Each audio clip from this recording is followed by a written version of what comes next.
Antonella Popolizio, presidente Ascom Federmoda, e qui il municipio ci presenta la bella iniziativa di domenica, Fashion Garden, che è una sfilata di moda che avrà luogo nella loggia del municipio.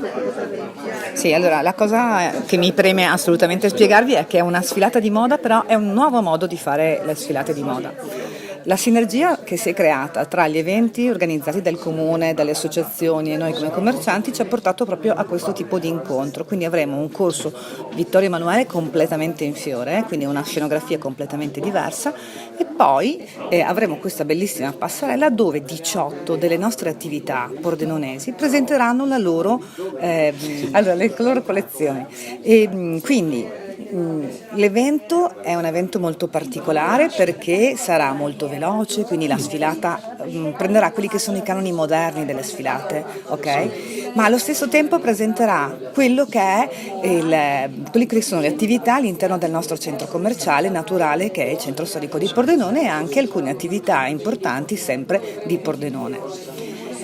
Abbiamo faticato un pochino a organizzare questa cosa perché noi in realtà eravamo partiti per organizzare la sfilata in sinergia con gli eventi della fiera, quindi l'Ortogiardino e Pordenone. In realtà purtroppo poi il tempo non è stato clemente, quindi proprio per il fatto che abbiamo questo calendario condiviso siamo riusciti a ricreare una nuova situazione importante e comunque bella, perché saranno sempre fiorita, in questo weekend. È comunque una cosa nuova anche un po' come format. Insomma. Il format è sicuramente nuovo, nel senso che rivediamo quelle che erano le sfilate di una volta, ok, riviste con la chiave, con una chiave più moderna, più veloce, che è quella della Fashion Garden.